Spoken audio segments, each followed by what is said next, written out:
মৰমৰ বন্ধু বান্ধৱীসকল, যে বহুত ভাল খবৰ এটা ওলাই আহিছে যে শিক্ষক নিযুক্তিত 15,000 দিয়া হ'ব আৰু অতি সোনকালে ছেপ্টেম্বৰৰ শেষত নাইবা অক্টোবৰৰ প্ৰথম সপ্তাহত এডভাৰটাইজ দিব। আৰু এটা চাওক যে হোম ডিপাৰ্টমেণ্টত আছে 4,097টা, 2 নম্বৰত হেল্থ এণ্ড ফেমিলি ৱেলফেয়াৰত আছে 5,105টা, এডুকেশ্যন ডিপাৰ্টমেণ্টত আছে 10,299টা। ইয়াতে চাওক 10,299টা উল্লেখ কৰিছে আৰু অতি সোনকালে ইয়াৰ এডভাৰটাইজমেণ্ট ওলাব। আৰু ইয়াতে টোটেল পষ্ট আছে 32,689টা, কিন্তু ইয়াৰ পিছত এই এডুকেশ্যন ডিপাৰ্টমেণ্টত মানে শিক্ষক নিযুক্তি আৰু 5,000 পষ্ট প্লাছ হ'ব।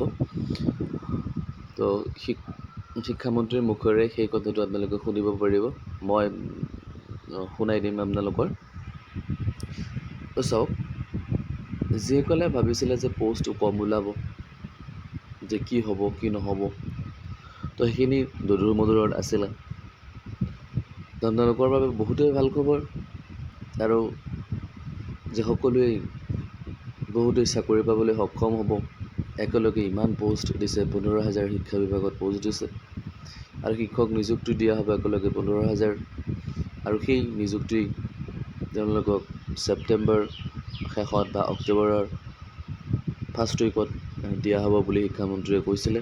আৰু মই শিক্ষামন্ত্ৰীৰ যিটো বাইট আছে সেই বাইটটো আপোনালোকক শুনাবলৈ লৈছোঁ। হয়তো তেতিয়াহ'লে আৰু আপোনালোকৰ বিশ্বাস হ'ব যে মই কোৱা কথাটো সঁচা নে মিছা, 15,000 ওলাবই নে নাই।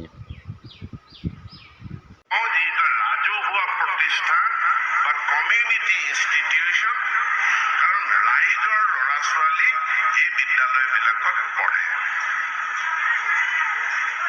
এতেকে সেই বিদ্যালয়ত ৰাইজৰ যদি অংশগ্ৰহণ নাথাকে, ৰাইজৰ যদি প্ৰচেষ্টা নাথাকে, আমি শিক্ষানুষ্ঠানবিলাকক ভাল কৰিব অসুবিধা হ'ব।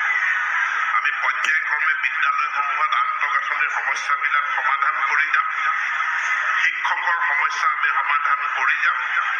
অতি কমেও 15,000 শিক্ষকৰ বিজ্ঞাপন ওলাব এই ছেপ্টেম্বৰ মাহৰ শেষত, নহ'লে অক্টোবৰ মাহৰ প্ৰথম ভাগ।